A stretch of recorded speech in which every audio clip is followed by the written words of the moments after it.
How close are you to your mic? 4 fingers. About 4 fingers. You know what I love about dogs is like it don't matter. Like I could tell Coco to her face like I hate your guts, but if I say it like I hate your guts, Coco. You're so cute. She like starts wagging her tail. Yeah, she's wagging her tail, but then like I could yell at her and say, "I love you. I love you." That's literally what I do. Coda's Crib's dog, like Q-Tip. Oh, I literally Q-Tip. You are so stupid. And honestly, it works on me too. You say it to me, and I Dakota, you suck at Fortnite. Yeah.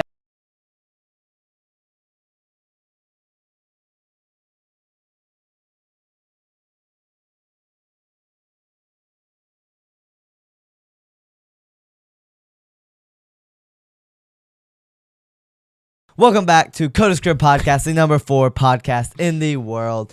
Make sure you like, share, follow, comment, subscribe, all that good stuff. Put the notification bell on so when it comes on, you know, every Friday night, 7 p.m. on all platforms. So make sure that you're following, you're keeping up to date, and that when it comes out, you're watching. You're watching. Just do it. Tell them. Nike. They're not doing it. Just do it. I know, they're not doing it. It is what it is, but I went for a little professional look today. We gotta get fancy every now and then. I didn't get the memo. Are you a big dress up guy? You like dressing up? Every now and then, like I think Braden said it best. He was like, I try not to like go all out in my outfit. Every time I like go to church, but every once in a while, I gotta put in that effort, that extra oomph into it. And so then when I do, kind of putting that extra effort, people notice and like, oh wow. But when you're always doing it, it's kind of like just that's your vibe. Sometimes when you go to church, you gotta go and like when you dress up, you gotta show all the suits in there. Your regular suit guys. It's like, yeah, I'm a Christian too. I mean, because how do you feel about getting canceled? Getting canceled. I mean, at that point, it's like, what do you do? I mean, the only thing to do is just to go back home and start a podcast. I mean, that's what you do. I mean, was that a jab at me? Yeah, I think so. Apparently, when you mention old Hitler on TikTok, things get a little crazy. Or when you shoot yourself get your cousin to shoot yourself with. Yeah, that's what set it off first. So, I think I had a gun in a video, got canceled. TikTok for those who aren't familiar. But you hit 3,000 subs. Yeah, I mean, you hit 3,000 subs, and you'd think the only respectful thing to do would get shot 3,000 times for your subs. Gosh. But apparently not. There's no respect in TikTok's algorithm. So, hey, what'd you do next? You showed them you got 100K subs. That's right. And then shooting myself was out of the picture, so I was like, what do I do from here? So, I don't know. You tie your friend in a basement with duct tape. Oh, yeah. That never got taken down. But I don't know, but that was crazy. I remember that was like, what year was that, dude? I don't know what it was.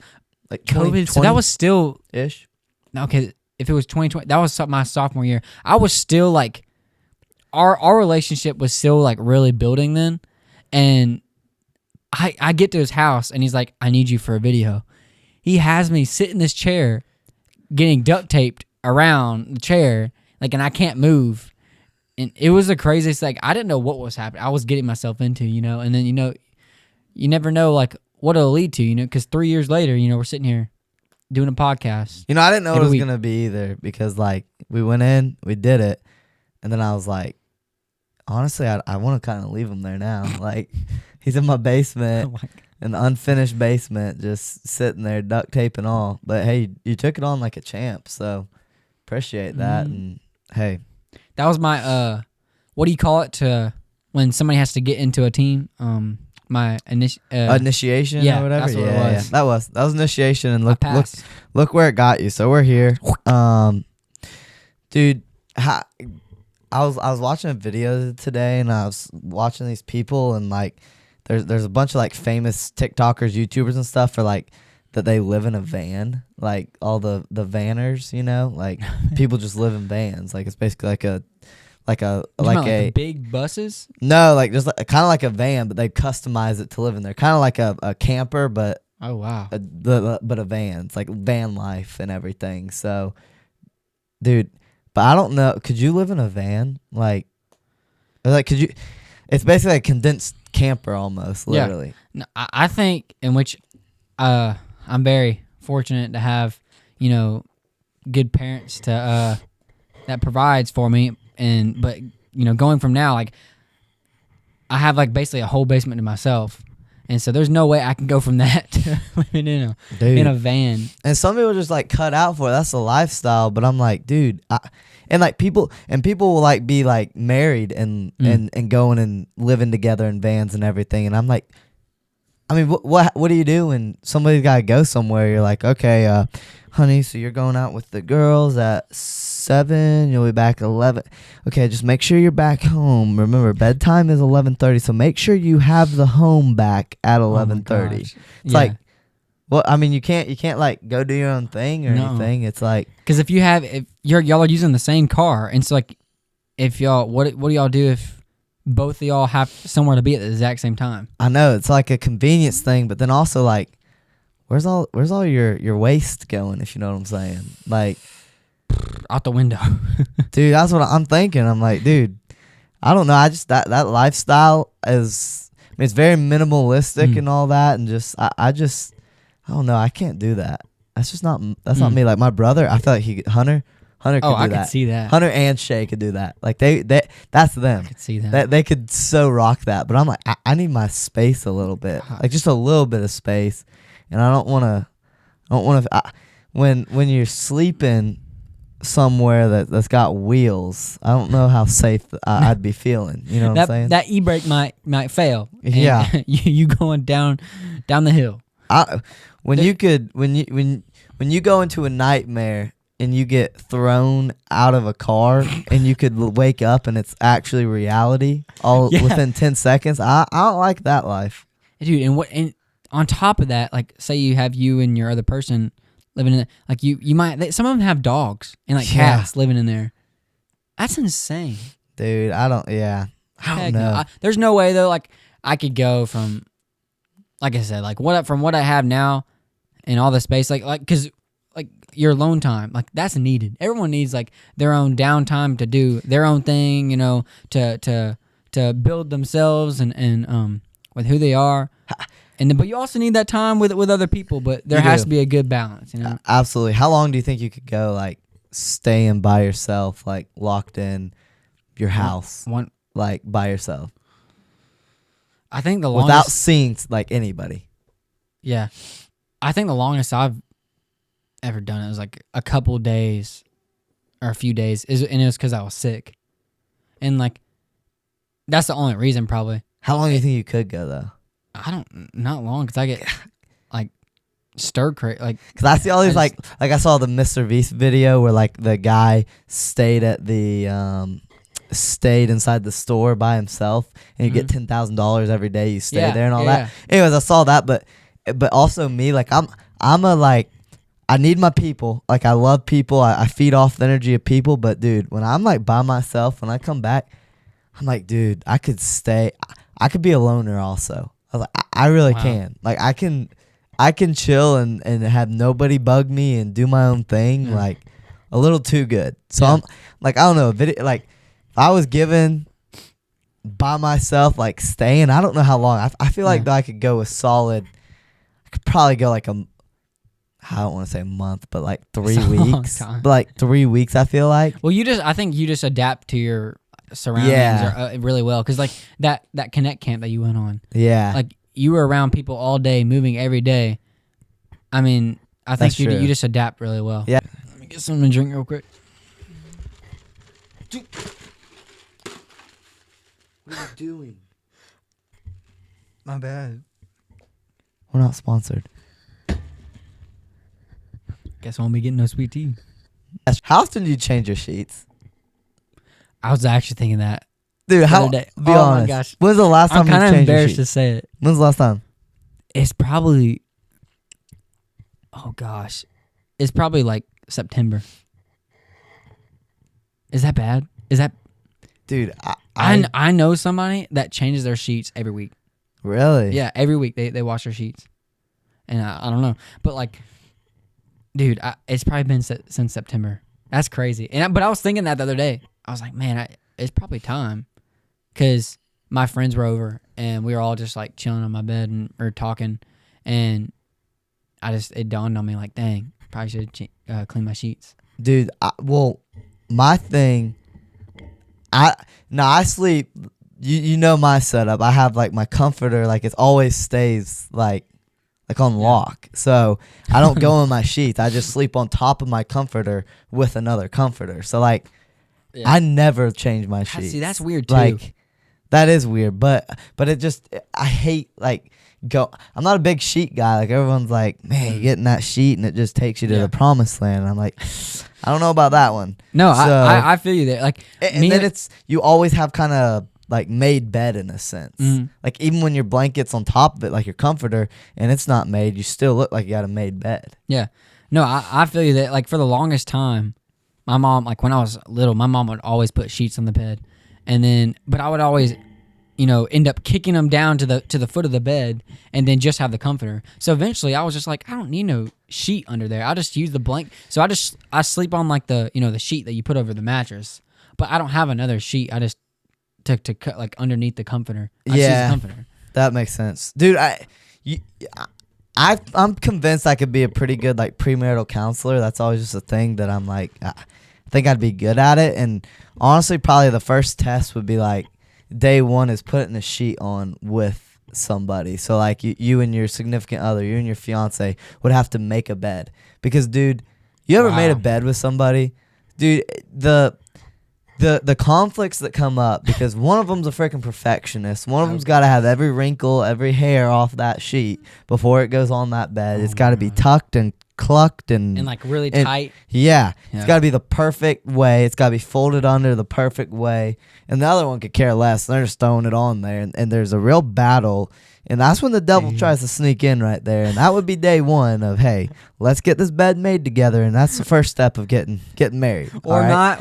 It's a divorce is coming. Or not. We're going to have to kind of, let's make sure that thing's the right fit. You talking about the real, the one that's trying to get it perfect. That's Connor. Dude, oh yeah, that would definitely definitely be Connor. But that thing, but when you do it, one of them's the one that's got to make sure, which is good. There's like that balance. But when they're too much of like, or they'll come in after you. My thing is like when they come in after you, or like when you freaking get a pillow and you gosh darn fluff that thing with your heart and you put it on there, and then they go like they eyeball it, and then they grab it and like one more, like just one more, not just one more, and then it's like, oh, you think this is funny?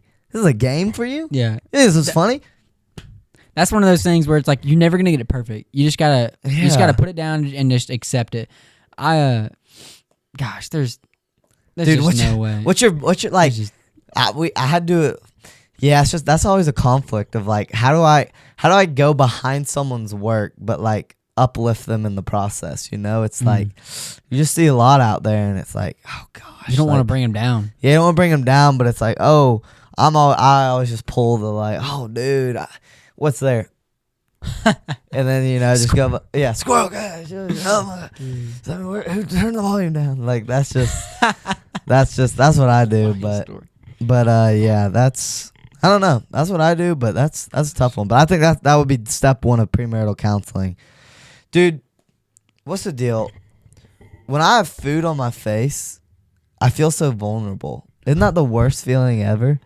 When you have to have like eating to have like food on your face and the vulnerability that comes with it. Well, and you especially like when you don't know. It's really just shame. Like you ever just whenever you do something you immediately regret it and you're like, Lord, why did I do that? That's the same feeling you get when there's just food sitting on your face and you don't know until someone's like, you got a little, and then it's just that straight shit. It's like you're just scrubbing off that shame on your face. Yeah, that's exactly what happens when I walk into church with a unibrow.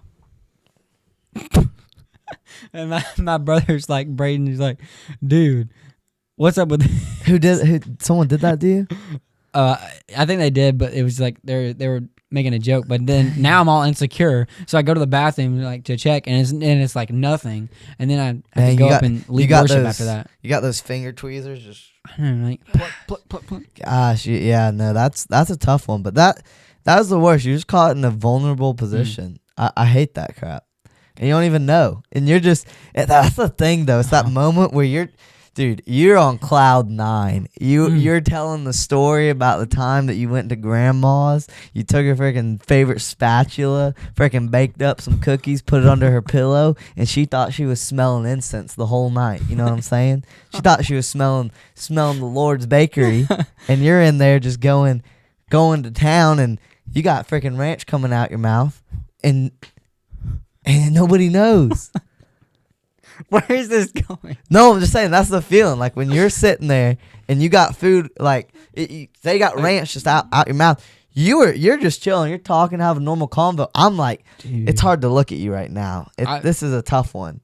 But to you, you're on cloud 9. Exactly. You have no idea, and then they hit you with that left hook, and it's like, that's wait, the thing. Oh, you weren't expecting it. That's the thing, and that's when it just hits you, and you just.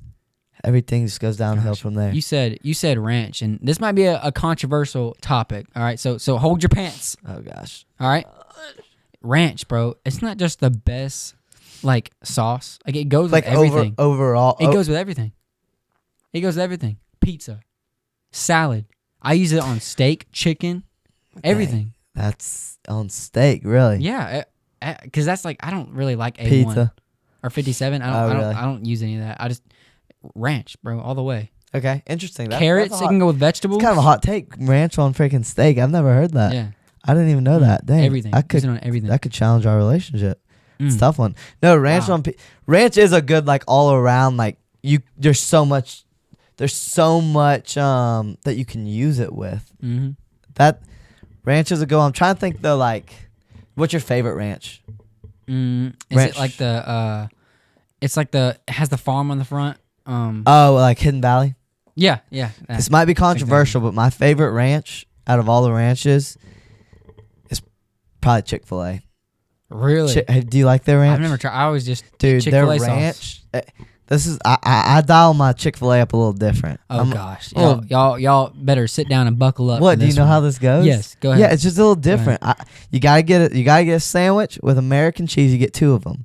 Then you get ranch, you get Polynesian, you get Chick-fil-A, and you get buffalo sauce. You get all 4 of those. Those are the perfectionists. When Jesus came down and rested on the 7th day, that was his order. Yeah. So it's not even funny. It's biblical. So when he got it, that's what he did. And then every bite you dip. These people who open up the bun and just serenade it with that sauce, that's wrong. So every bite is different. You got a choice. You're making your taste buds guess a little bit. Each dip. You go down, first dip, I always start with ranch. Ranch has got to be the first one. So no, not ranch, Chick-fil-A. Because it's Chick-fil-A, we're in the Lord's house to respect to the Lord. So you get a quick prayer, amen, take out that bag, no pickle on that thing, pluck those pickles off or get no pickle. With you on that. Jesus did not say put pickles on that sandwich. I'll tell you that now. So then you dip it in there, bite that thing, and then from there it's just a mystery. From there it's all downhill. It's what are we doing? What's going on? Sometimes I play with myself. I'll be like, ranch, psych, Polynesian. Get that, Joker. I get that, but like it takes you 10 minutes to get settled. Like you sit down at the table with your fam, and then your fam's already done eating by the time you've done open 10 of your sauces that you're No, using. it is terribly impractical on a daily basis. Like you can't do it in the car. You can't go and eat it on the go. So so I'm just it is tough. It's really tough. Someone needs to make an invention where you like can eat easier in the car. Like, there needs to be something out there that's, like, just make it easier for me to eat in the car. Yeah. Dude, sometimes I got Especially while you're driving? Yeah, when I'm driving, sometimes if I'm eating a sandwich or burrito, that thing's coming apart. Before I know it, I'm driving with my 3 toes just going down the road. I just got to freaking, you know how they say, like, a one-hand grip on that steering wheel. I got a 3-toe grip on that steering wheel, just trying to freaking eat something. That's how ridiculous. Dude, I feel that. It's like you're using your knee to steer. Dude, and you're trying to pull the sauce on your burrito, and it's like, what's happening? Every dad in America can back us up on that. You know right now that you are the world's best knee driver. Like if you go to a dad and you're like, yeah, my hidden talent's like driving with my knees. You know they're gonna be like, son, let me tell you, when you were an infant, when you were 3 years old, and you needed a bottle, and your mama was taking a nap on our road trip to California, you know what I whipped up? I whipped up some of that formula, got some of that, whipped that on there, made you happy, stop crying. I had one knee on that thing. God. I mean, you know. And then I had the ability to, when you were acting up, I sat back there and backhand you while I hit my knees on that steering wheel. Someone the other day was bragging about how they were like, they could do a whole roundabout driving with their knee. And I was like, all right, if you can do a roundabout with your knee, that's just impressive. I was like, okay, I'm on your side. You're good. You're good. That's insane. I was dying because he was like, yeah, I can do a whole roundabout. And I was it's like with your knee? Sitting here doing donuts. Yeah, I mean, maybe like one hand and a knee. Okay, but yeah. God, I don't even know. I mean, getting a leg I'll workout. get the hip flexors. God. I'll start cramping. mid. I'll get halfway around. I'll get second turn. I don't know. I don't get that one, but dude, yeah, no, knee driving stuff. Knee driving Great is just it's something else. But what do you do? What are you gonna do? Dad and their hidden talents. One day we'll have some hidden dad talents, and we'll be able to do stuff that you never think about. That so dad strength. Yeah, be able to multitask like an animal. Like an animal. But yeah, I don't know what else to say. Well, I think we said it all. I think we did. We got ranch. We got talking about sheets. Talking about it's all good. Everything there's nothing better. It's all good in the hood. But hey, well, make sure you put that notification bell on every 7 p.m. Eastern Standard Time. 7 p.m. Pod drops. So make sure you're watching, keeping up to date. Subscribers. We want to reach 350 subscribers before the end of the year. Let's do it. 350. Let's get there at 300. Just past the mark. So let's get there. But until next time, make sure you join us. Coda's Crib out.